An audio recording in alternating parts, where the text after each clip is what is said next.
Good evening dear student. तो आज हम लोग बात करते हैं ब्लड ग्रुप के बारे में, रुधिर वर्ग के बारे में। और इस पे यूपीएससी में और जितने भी पीसीएस परीक्षाएं हैं, सिविल सर्विसेज के एग्जाम्स हैं, उसमें अक्सर करके ब्लड ग्रुप्स रिलेटेड बहुत सारे क्वेश्चन देखने को मिलते हैं। हम लोग विगत कई वर्षों से हम लोग देख रहे हैं कि इसमें एक क्वेश्चंस का पैटर्न बना दिया है कि क्वेश्चन आ जाता है कि अगर पिता का ब्लड ग्रुप ये है, माता का ब्लड ग्रुप ये है, तो बच्चे का क्या ब्लड ग्रुप होगा, इस पे क्वेश्चंस आते हैं।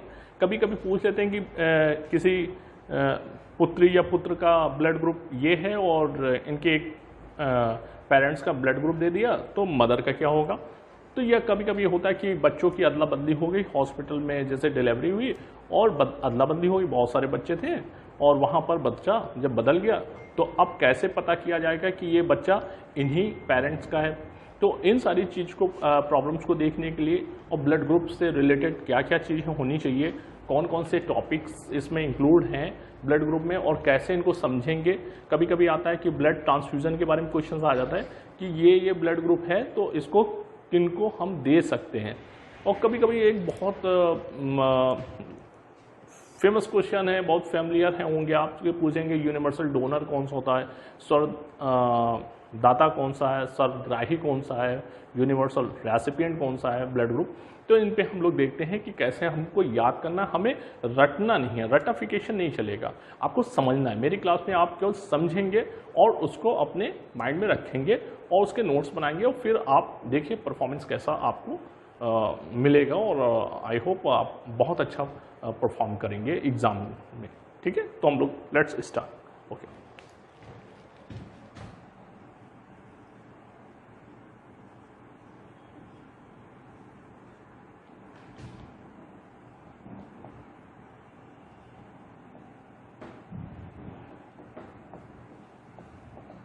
रुधिर वर्ग ब्लड ग्रुप। देखो ब्लड ग्रुप के लिए क्या होता है कि हमें पूछा जाएगा क्वेश्चन कि ब्लड ग्रुप के लिए कौन सी निम्नलिखित में से सेल्स रिस्पॉन्सिबल होती हैं।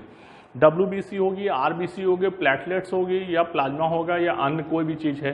तो ब्लड ग्रुप का निर्धारण कौन सी ब्लड की कोशिका के द्वारा होता है या ब्लड की कौन सी कणिकाओं के द्वारा होता है। तो अगर इस तरह से क्वेश्चन आ जाए तो आपका आंसर होना चाहिए कि एक ब्लड सेल्स है या ब्लड कॉर्पसेल्स है, दैट इज RBC। क्या है? RBC। RBC का मतलब क्या होता है? Red blood corpuscles. ठीक है, लाल रुधिर कणिका,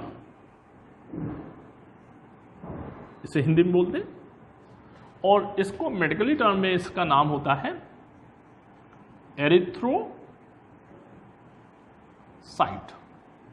एरिथ्रो को हम रेड से लेते हैं, रेड, एरिथ्रो मीन रेड, और साइट मीन होता है सेल। सेल का मतलब होता है कोशिका, और रेड मतलब लाल। तो लाल कोशिका है तो इसको RBC से बोलेंगे, एरिथ्रोसाइट्स। ठीक है, अब RBC है तो RBC की ये क्या होती है, ऊपर में इसके अंदर क्या है, साइटोप्लाज्म होगा, इसके अंदर भरा होगा। इसके अंदर क्या भरा है? साइटोप्लाज्म भरा है। ठीक है, ये क्या है, ये झिल्ली होती है जिसको हम प्लाज्मा मेम्ब्रेन कहते हैं।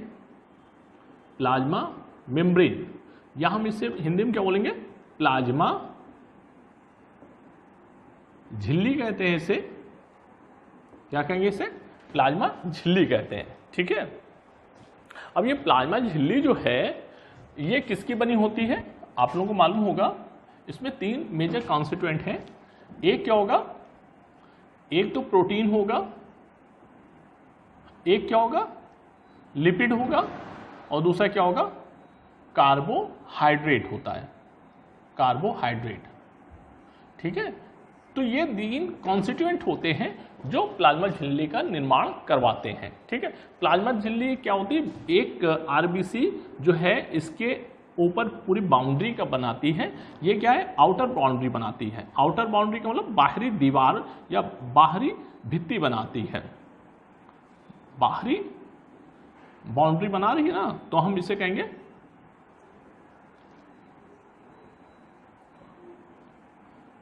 बाहर की भित्ति, यानी कि दीवार, ठीक, आउटर लेयर है, ठीक है। और किसकी बनी, और जिसको हम प्लाज्मा झिल्ली कहते हैं, प्लाज्मा मेम्ब्रेन कहते हैं, और ये प्रोटीन, लिपिड और कार्बोहाइड्रेट की होती है, ठीक है।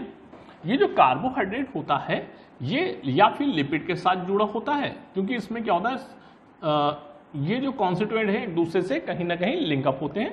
तो अगर लिपिड कार्बोहाइड्रेट से जुड़ा होगा तो कार्बोहाइड्रेट के लिए वो टर्म आ जाएगा ग्लाइको लिपिड बोला जाएगा। क्या बोल देंगे इसे, ग्लाइकोलिपिड कह देंगे। अगर प्रोटीन और कार्बोहाइड्रेट जुड़ा है तो इसे बोलेंगे ग्लाइको प्रोटीन बोल देते हैं, ठीक है। इसे क्या बोल देंगे, ग्लाइकोप्रोटीन। अगर प्रोटीन कार्बोहाइड्रेट के साथ है ग्लाइकोप्रोटीन बोलेंगे, अगर कार्बोहाइड्रेट लिपिड के साथ है तो ग्लाइकोलिपिड्स कहते हैं, ठीक है। और इन्हीं कॉन्स्टिट्यूएंट, 3 मेजर कॉन्स्टिट्यूएंट की वजह से कोई भी झिल्ली होती, कोई प्लाज्मा झिल्ली होगी वो इन्हीं मेजर कॉन्स्टिट्यूएंट की वजह से बनती है, ठीक है। तो हम कहेंगे कि आरबीसी की मेम्ब्रेन जो होती है उसे हम क्या कहते हैं, प्लाज्मा मेम्ब्रेन कहते हैं, ठीक है। या कभी कभी आप लोग इसको सिंपली बोलते हैं, जो सेल के ऊपर मेम्ब्रेन होगी उसे हम सेल मेम्ब्रेन कहते हैं, या हम इसे कहते हैं कोशिका झिल्ली भी कहते हैं, कोशिका झिल्ली भी कहते हैं। इसके बारे में डिटेल से हम आपको आगे पढ़ाएंगे क्लास में। तो सेल मेम्ब्रेन बोलो या प्लाज्मा झिल्ली बोलो, ये आरबीसी को आउटर बाउंड्री बनाती है आरबीसी की, और इसके अंदर क्या भरा होता है, सेल के अंदर जो भरा है प्लाज्म उसे क्या कहेंगे, सेल के अंदर जो भी प्लाज्म होगा, हम दूसरे पेन से बनाते हैं, कलर से आपको दिखेगा। अब रेड आरबीसी, तो हम इसको रेड बना दे रहे हैं,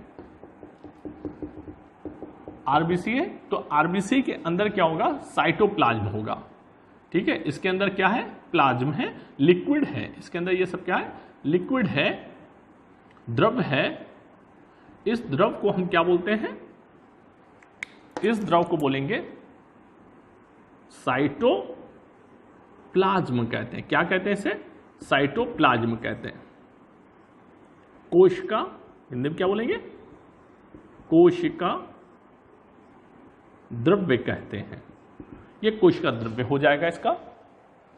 और आप जानते हैं कि आरबीसी के अंदर क्या पाया जाता है, आरबीसी के अंदर, अब हम इसको हटा देते हैं, ये आरबीसी आपको मालूम है, तो आरबीसी के अंदर पाया जाएगा क्या, हीमोग्लोबिन। क्या पाया जाता है, एचबी। हमने आपको एब्रिविएशन बताया था, एचबी का मतलब स्टैंड फॉर हीमोग्लोबिन। ये क्या चीज होता है, हीमोग्लोबिन। यानी आरबीसी के अंदर हीमोग्लोबिन होगा, ठीक है, ये होता है, याद रखिएगा। और ये है क्या, ये आरबीसी है, शॉर्टकट में आरबीसी कहेंगे, फुल फॉर्म ये आपका है, ठीक है, क्लियर। अब आपको मालूम है कि अगर आरबीसी के अंदर हीमोग्लोबिन है तो ये आरबीसी कैसी होगी, ये आरबीसी कैसी होगी, मैच्योर होगी। इसे क्या कहेंगे, मैच्योर आरबीसी कहते हैं। अगर आरबीसी के अंदर हीमोग्लोबिन पाया जा रहा है तो वो मैच्योर आरबीसी कहलाती है। मैच्योर का मतलब परिपक्व होगी। क्या, कैसी होगी ये, परिपक्व लाल रुधिर कणिका होगी, ठीक है, यानी कि मैच्योर, फुली डेवलप्ड है, ओके। जो इमेच्योर होती है, जिसको रेटिकुलोसाइट्स बोलते हैं, पिछले लेक्चर में आपको बताया था, उसमें क्या होगा, न्यूक्लियस होता है इन प्लेस ऑफ हीमोग्लोबिन के आगे, ठीक है। अब हम लोग क्या होता है कि अब देखिए यहाँ पर हम 2 टर्म और बता देते हैं। ब्लड ग्रुप को अभी स्टार्ट कर रहे हैं, आपको थोड़ा सा बैकग्राउंड बता देते हैं, उसके बाद आपको ब्लड ग्रुप समझ आएगा, ठीक है। अब अगर जैसे मान लेते हैं कि आरबीसी जो होती है, आरबीसी का जो वजूद होता है, आरबीसी का एग्जिस्टेंस होता है, आरबीसी जो फंक्शनल होती है, क्रियात्मक होगी, वो किसकी वजह से होगी, हीमोग्लोबिन की वजह से। हीमोग्लोबिन होगा तो आरबीसी वेल फंक्शनल, मतलब बहुत अच्छे से काम करेगी, ठीक है। तो जैसे सपोज डैट कि ये क्या है, आरबीसी है, मान लेते हैं ये आरबीसी है, ये आरबीसी है, ठीक है। और आरबीसी के अंदर क्या पाई जा रही है, हीमोग्लोबिन। आरबीसी में क्या पाई जा रही है, हीमोग्लोबिन, ठीक है। तो आरबीसी के अंदर हीमोग्लोबिन है, जिसकी वजह से इसकी पूरी आइडेंटिटी आ रही है, इसकी पूरी फंक्शन इसका हो रहा है आरबीसी का। ठीक है, अगर जैसे मान लेते हैं इसी को हम कंपेयर करें एक व्यक्ति के साथ, कि अगर मान लेते हैं कोई ये ह्यूमन बीइंग है या ह्यूमन है, आप ऐसे शॉर्ट में लिख दीजिए ह्यूमन, ठीक है, मानव है कोई, तो मानव को हम आरबीसी मान लेते हैं, मानव को क्या मान ले, आरबीसी मान ले। तो अब आरबीसी मानव है और आरबीसी एक जैसा हो गया। ठीक है, अगर अब ये मानव क्रियाकलाप कर रहा होगा, अपना कोई ना कोई काम करता होगा, अगर लिविंग है तो ये सब काम कर रहा है, ठीक है, अपने जो भी करते हैं काम, ठीक। अगर इसमें जो एक्टिविटी हो रही, लिविंग का जो नेचर आ रहा है, वो किसकी वजह से आ रहा है, इसके अंदर बहुत सारी चीज होगी। आप लोग क्या बोलते हैं कि इसके अंदर क्या होगी, सोल, सोल मतलब आत्मा। अगर आत्मा है तभी, और ये क्या है, इसको हम क्या मान लेंगे, इसको हम बॉडी मान लेते हैं। ये पूरी इंसान की बॉडी है, बॉडी है, बॉडी इक्विवेलेंट हो जाएगी किसके, आरबीसी के इक्विवेलेंट मान लेंगे। और इसकी जो हीमोग्लोबिन है उसको हम किसकी तरह मान लेंगे, सोल की तरह मान लेंगे। ठीक है, तो अगर जैसे बॉडी से सोल, आत्मा निकल जाए तो ये क्या हो जाती है, डेड हो जाता है, डेड मान लिया जाता है, मृत मान लेते हैं इसे। ये तो मालूम है आप लोगों को, ठीक है, कि अगर बॉडी से सोल निकल गए तो वो डेड हो जाएगा। ठीक, डेड हो गया मतलब ऐसे डेड हो गया। ठीक, ऐसे ही अगर हीमोग्लोबिन से, मतलब आरबीसी से हीमोग्लोबिन रिमूव कर दिया जाए, यानी कि आरबीसी तो रही बट इसमें से क्या निकल गया, हीमोग्लोबिन बाहर आ गया। जब बाहर आ गया तो ये क्या होगा कि अब ये तो काम नहीं कर पाएगा, ये जो आरबीसी है ये काम नहीं कर पाएगा, लेकिन ये क्या कर रहा है कि ये ब्लड सर्कुलेशन में फ्लो के साथ क्या कर रहा है, मूवमेंट कर रहा है, ये पूरी बॉडी में सर्कुलेट कर रहा है। अब ऐसी आरबीसी जिसमें हीमोग्लोबिन नहीं सर्कुलेट कर रहा है, तो इसी को हम यहां रख लें कि अगर बॉडी से सोल निकल गई और उसके बाद ये क्या करे, ये उठकर, यही डेड पर्सन उठकर मूवमेंट करने लगे, इधर उधर भागने लगे, तो आप देख के क्या करेंगे, आप डर जाएंगे, और डर जाएंगे तो इससे क्या कहेंगे कि अरे वो आदमी जो था, जो मृत हो गया था, वो चलते हुए मैंने उसे देखा। तो उसे आप क्या बोलते हैं, आप उसे कहेंगे घोस्ट। क्या कहेंगे उसे, घोस्ट। और घोस्ट को क्या बोलते हैं, भूत। आप भूत कहते हैं ना, घोस्ट कहते हैं। तो ऐसे ही इसको हम क्या बोलेंगे, अब ये घोस्ट जो होगा इसको हम क्या बोलेंगे, आरबीसी जिसमें हीमोग्लोबिन निकल गए तो इसे क्या बोलेंगे, इसको भी हम फिर घोस्ट बोलेंगे, उसी से कंपेयर कर रहे हैं, घोस्ट बोलेंगे। तो अब जैसे मान लेते हैं कि भूत भूत आप बोलते गए, घोस्ट घोस्ट बोल रहे, तो आपसे पूछेगा कोई कि भाई कहाँ भूत है, किसका भूत है, क्या नाम है, तो आप उसका नाम बताते हैं कि ये नाम का आदमी था जो मृत हो गया था, अब फिर से वो दिख रहा है सबको और दौड़ रहा है, आ रहा है, एक्टिविटी कर रहा है। तो इसका मतलब इसका कोई पर्टिकुलर नाम होता है, XYZ कोई ना कोई नाम होगा। ठीक है, तो XYZ का ये घोस्ट हो गया, भूत हो गया। लेकिन यहाँ आरबीसी है, आरबीसी से हीमोग्लोबिन मतलब आत्मा निकल गई हीमोग्लोबिन के रूप में, और तो ये क्या हो गया, आरबीसी को बोलते हैं क्या है, रेड सेल है। तो इसलिए यहां पर इसका नाम क्या रख देंगे, रेड घोस्ट। तो आपसे क्वेश्चन, ये यहां पर एक क्वेश्चन पूछा जाता है सिविल में कि रेड घोस्ट होता क्या है। तो रेड घोस्ट उसे कहते हैं कि अगर ऐसी आरबीसी जिसमें हीमोग्लोबिन क्या हो जाए, हीमोग्लोबिन का अभाव हो जाए, डिफिशियंसी या not deficiency, lacking of haemoglobin, अगर हीमोग्लोबिन का अभाव है, हीमोग्लोबिन एब्सेंट है इन आरबीसी, आरबीसी में अगर एब्सेंट है तो such RBC is known as red ghost. तो ऐसी आरबीसी को हम क्या कहेंगे, रेड घोस्ट कहते हैं। ठीक है, बात समझ में आई, क्लियर है ना यहां पर। अब हम लोग आरबीसी ब्लड ग्रुप पर आ जाते हैं जल्दी से।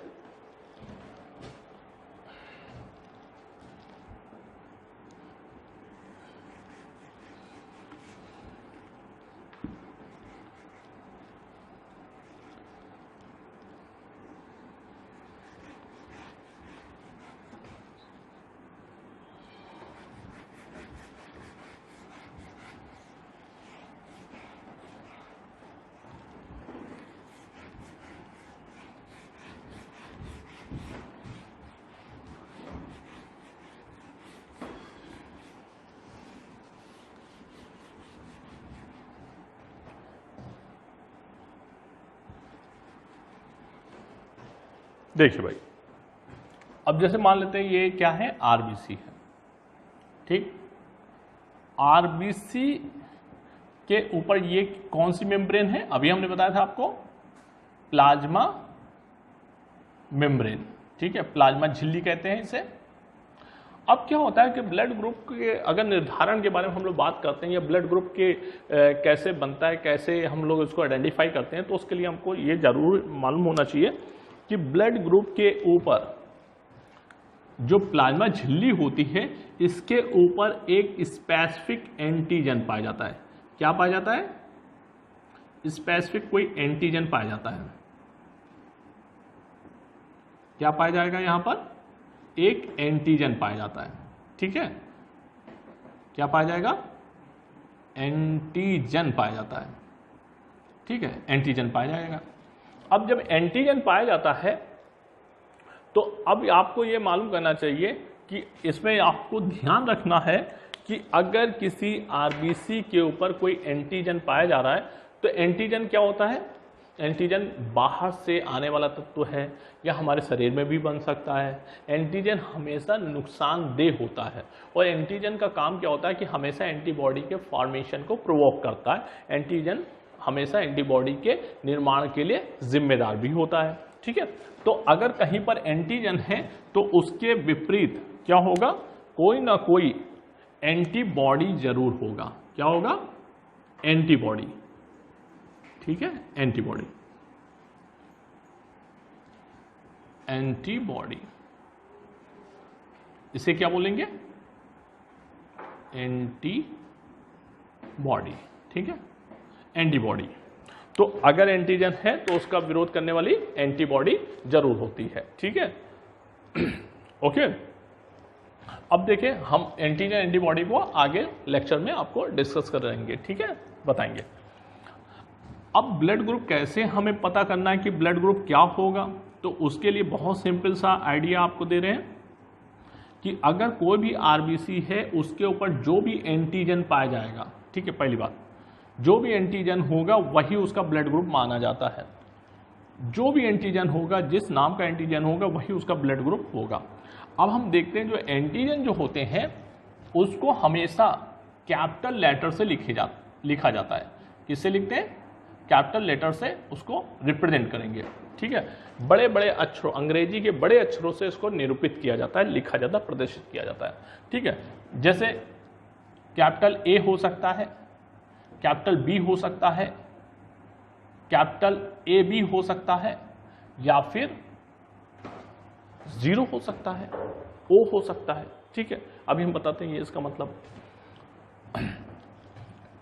और एंटीबॉडीज को हमेशा किसमें रिप्रेजेंट करते हैं? स्मॉल लेटर में।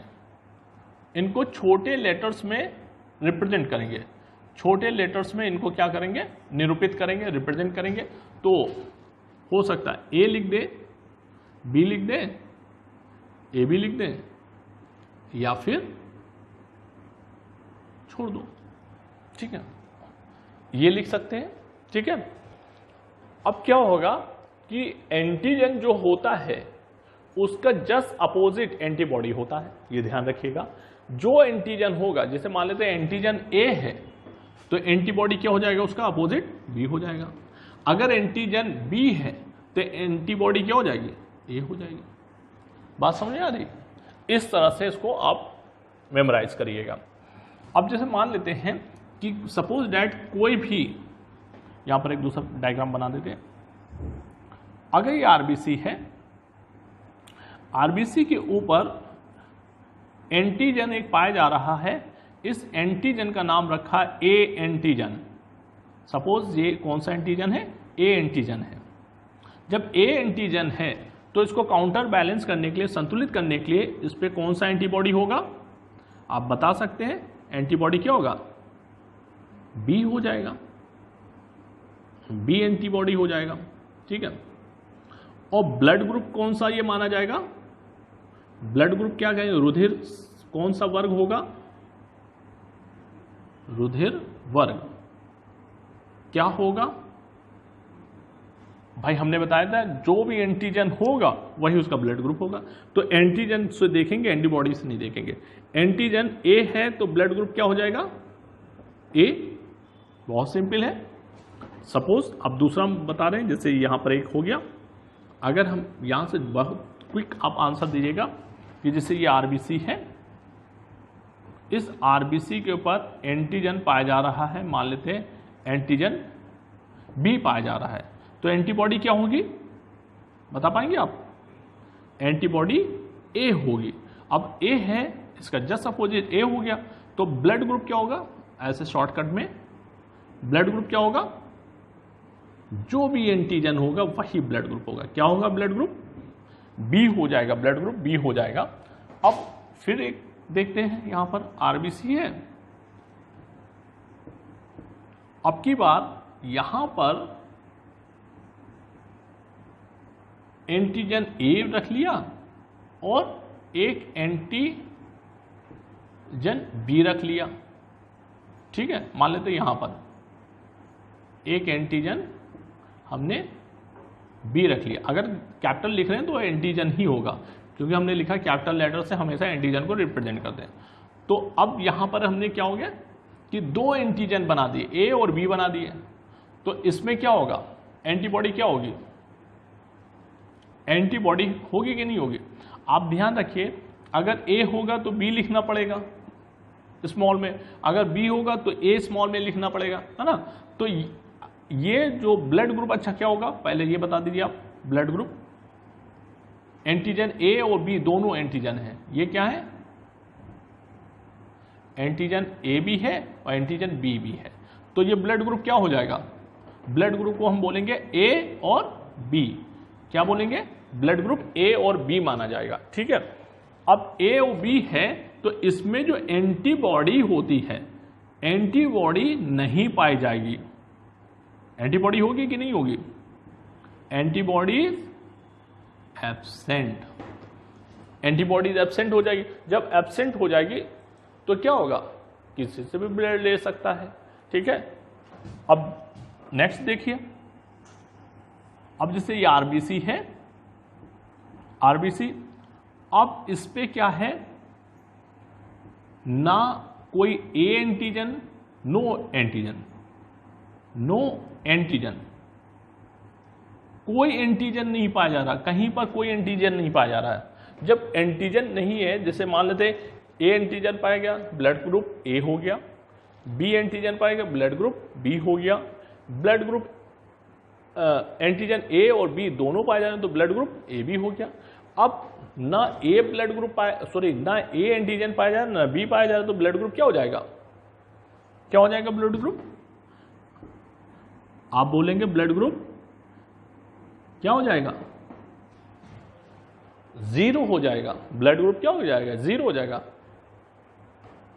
आप लोगों ने पढ़ा ना, ए बी और जीरो, वो बोलते हैं ना आप लोग।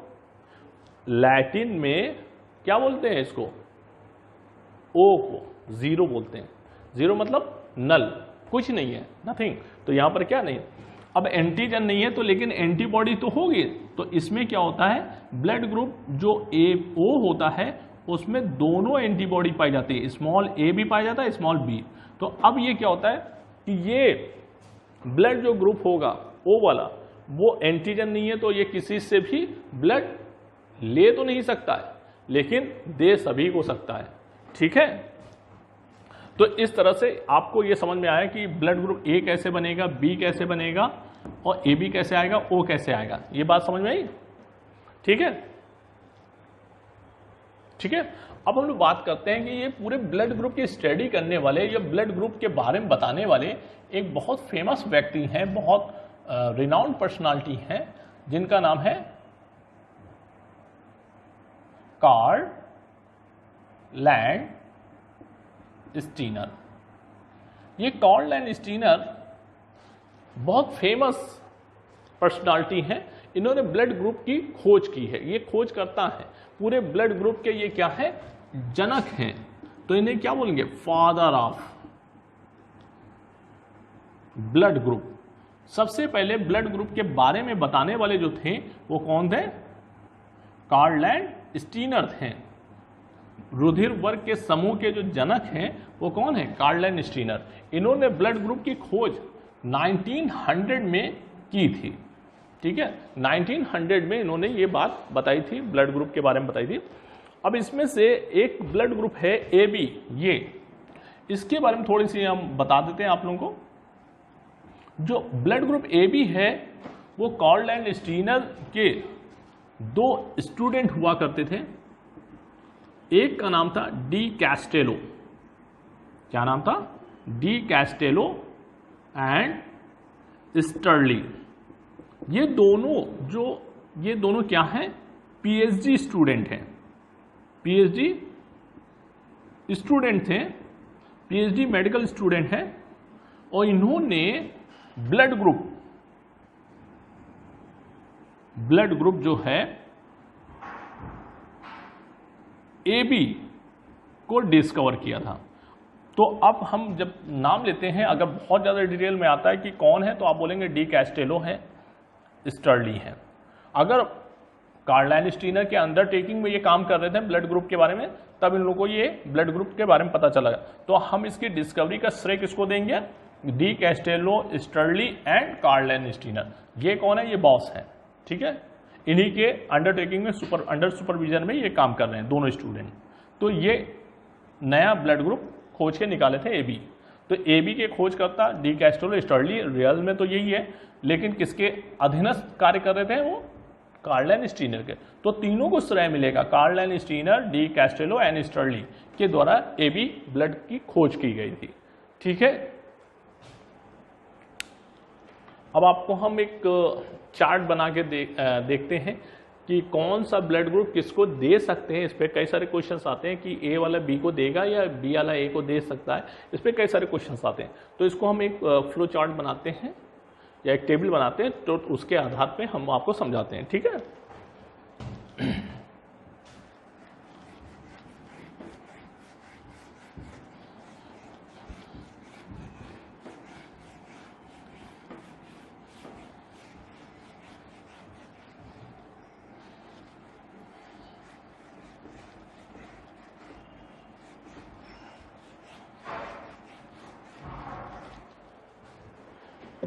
देखिए भाई,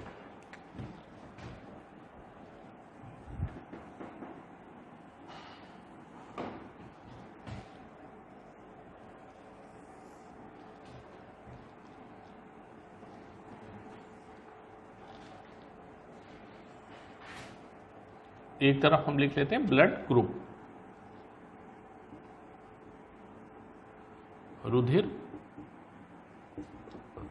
वर्ग। ठीक है,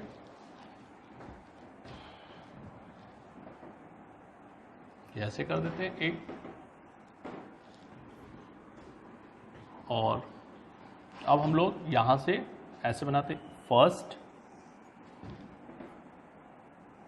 सेकेंड और थर्ड, फोर्थ। ये 4 कॉलम हो जाएंगे, 1 2 3 4। और यहां पर क्या करेंगे? अब जैसे मान लेते हैं, इसको भी ऐसे कर ही देते हैं, ये पूरा मिला देते हैं। ठीक, यहां पर ब्लड ग्रुप, इसको इधर भी रिप्रेजेंट कर रहे हैं। इसको मान लिया ब्लड ग्रुप ए है, ये ब्लड ग्रुप बी हो गया, ये ब्लड ग्रुप ए बी हो गया, और ये ब्लड ग्रुप ओ हो गया। ठीक है, ऐसे सेम यहां पर हो जाएगा। 4 हॉरिजॉन्टल बना लेंगे, 1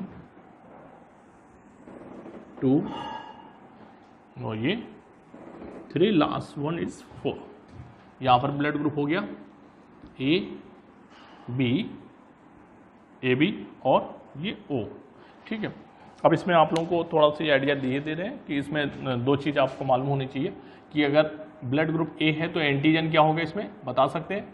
ब्लड ग्रुप ए है तो एंटीजन कैपिटल ए होगा। अगर ब्लड ग्रुप बी है तो एंटीजन क्या होगा? जो ब्लड ग्रुप होगा वही उसका एंटीजन माना जाता है। आप बी बनाएंगे। ठीक है, ओके। यहां पर क्या होगा? एंटीजन कोई होगा? यहां पर एंटीजन नहीं होगा, नील, नो। और यहां पर both antigen both antigen small sorry capital A और कैपिटल बी। एंटीजन कहाँ, एंटीबॉडी पाई जाती है, बोथ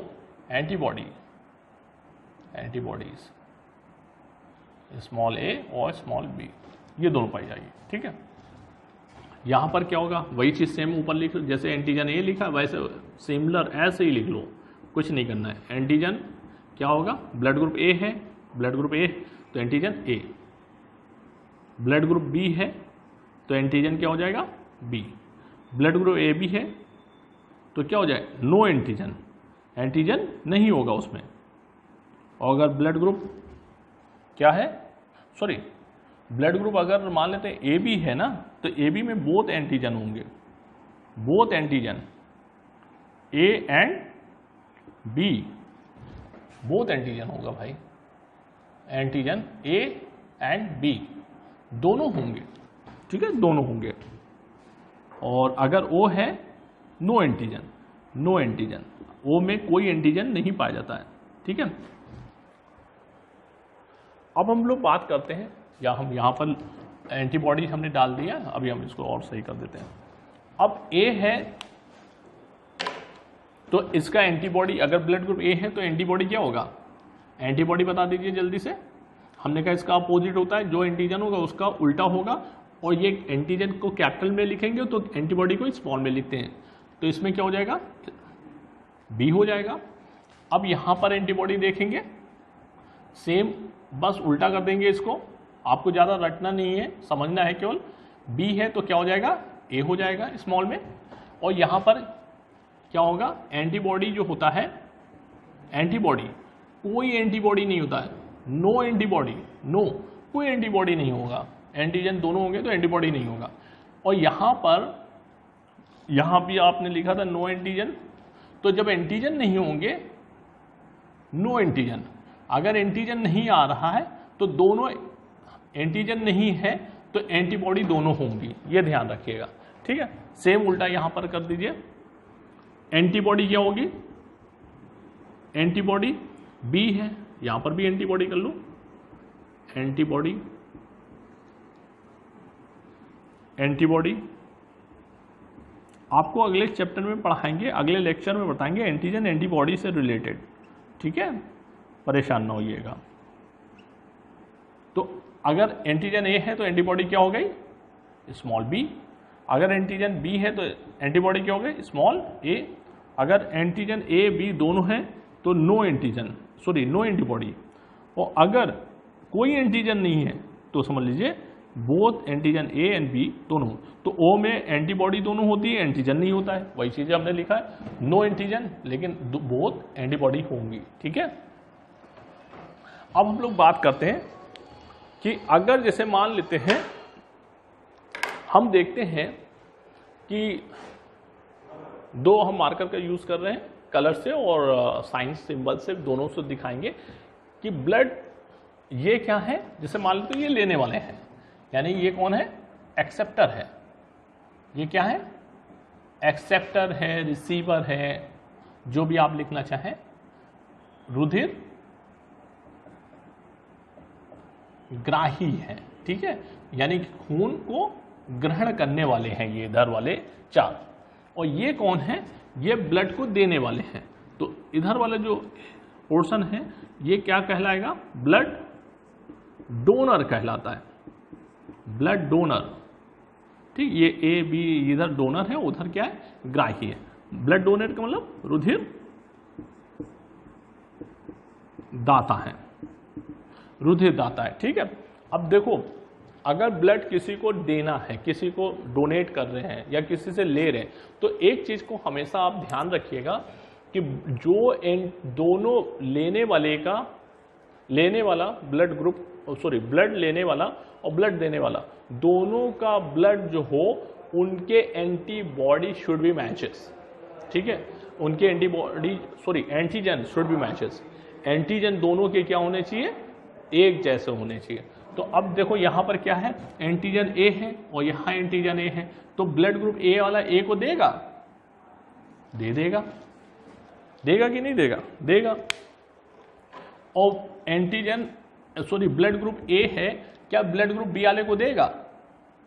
नहीं देगा। ठीक है, हमने कहा या फिर ब्लड ग्रुप मिल ले हो या फिर एंटीजन मिल ले हो, तो क्या होगा? ये नहीं देगा।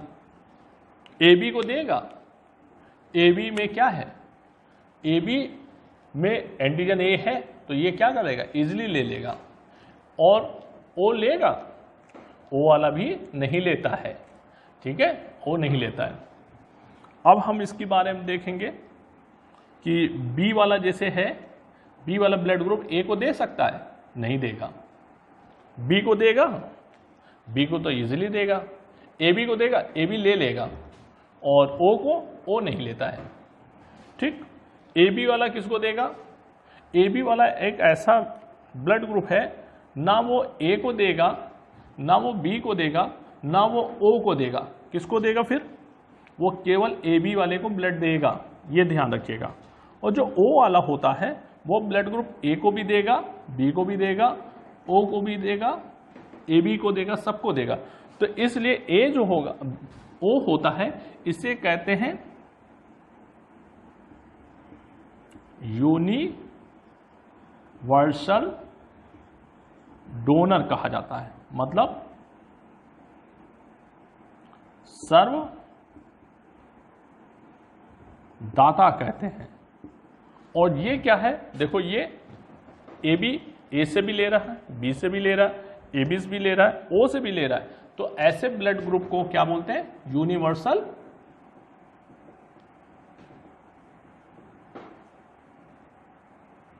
एक्सेप्टर। ये एक्सेप्ट कर रहा है ना, यूनिवर्सल एक्सेप्टर। हिंदी में क्या बोलेंगे? सर्वग्राही कहते हैं इसे। ठीक है, इसे क्या कहेंगे? सर्वग्राही। तो अब आपको पता चल गया कि कौन किससे ब्लड लेता है और कौन किसको देगा ब्लड। ठीक है, अगर अब ये जैसे ब्लड आपने ले लिया और ले लेने के बाद आपको इमरजेंसी पड़ेगी कि कौन किसको ब्लड दे सकता है, इमीडिएट आप इस तरह से आप बता सकते हैं। ठीक है, अब बात आती है कि जब ब्लड ट्रांसफ्यूजन के बारे में आती है, यानी रुधिर किसको चढ़ाया जाए, कैसे चढ़ाया जाए, तो उसके बारे में हम थोड़ा देख लेते हैं कैसे होता है। ठीक है, तो ये समझ में आ गया कि यूनिवर्सल डोनर ओ को कहते हैं, यूनिवर्सल एक्सेप्टर या रिसीवर ए बी को कहते हैं। ये हमेशा ये दो क्वेश्चन बहुत पीसीएस में पूछे जाते हैं, सिविल में आ चुके हैं और आते रहते हैं। ठीक है, तो ध्यान रखिएगा इसको।